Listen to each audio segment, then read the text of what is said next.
मानसी विनोद सेंडे, धर्मराज विद्यालय नवेगाव पांडव येथील वर्ग 7ची विद्यार्थिनी. मी आज आपल्या समोर माझी वसुंधरा या अत्यंत महत्त्वाच्या विषयावर बोलणार आहे. सर्वप्रथम सर्वांना प्रजासत्ताक दिनाच्या हार्दिक हार्दिक शुभेच्छा. वसुंधरा म्हणजे केवळ एक ग्रह नाही, वसुंधरा म्हणजे केवळ एक ग्रह नाही, तर वसुंधरा म्हणजे आपली माता आहे, जिच्या कुशीत आपण जन्म घेतो, जिच्या आधारावर आपले जीवन अवलंबून आहे, तिच्या संसाधनांवर आपले संपूर्ण आयुष्य आणि भविष्य अवलंबून आहे.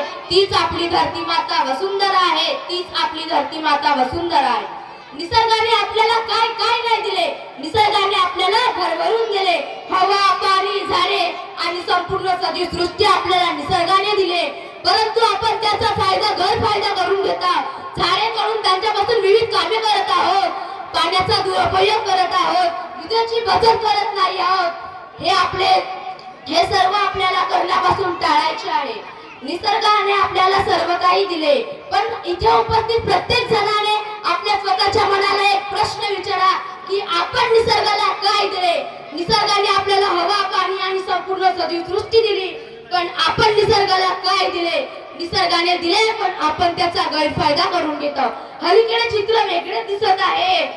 प्लास्टिकचा अतिरेकी वापर होत आहे, नद्या दूषित होत आहे, झाडे तुटत आहेत, जंगलतोड होत आहे,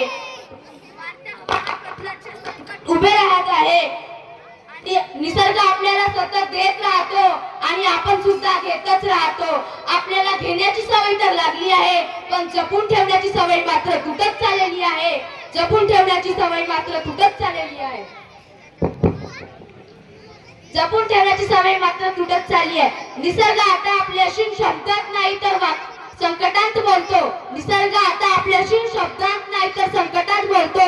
पूर, वादळ, महापूर, भूकंप हे सगळे निसर्गाचे इशारे आहेत. हो, निसर्ग आपल्याला सांगतो, वसुंधरा आपल्याला सांगते की मला वाचवा, नाहीतर मी तुम्हालाही वाचवू शकणार नाही.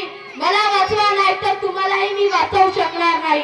आज गरज आहे ती फक्त भाषणांची नाही, आज गरज आहे ती फक्त भाषणांची नाही, तर आज गरज आहे ती कृतीची.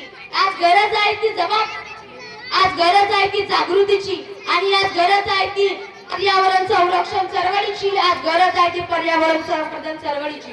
म्हणून आपल्या सर्वांना ठरवायला पाहिजे की आपण झाडांचे संगोपन करू, प्लास्टिकचा अतिरेकी वापर न करू, पर्यावरणाचे रक्षण करू. कारण लक्षात ठेवा, वसुंधरा वाचेल तर पृथ्वी वाचेल, वसुंधरा वाचेल तर मानव वाचेल, वसुंधरा वाचेल तर मानव वाचेल आणि पृथ्वी वाचेल. पृथ्वी सुरक्षित तरच भविष्य सुरक्षित, पृथ्वी सुरक्षित तर भविष्य सुरक्षित. चला तर मग आपण सर्वजणांनी छोटे छोटे बदल करून आपल्या या भारताला नंदनवन करूया, स्वच्छ, हिरवीगार आणि सुंदर करूया. पुन्हा एकदा मी सर्वांना देते आणि इथेच थांबते. जय हिंद, जय वसुंधरा. धन्यवाद.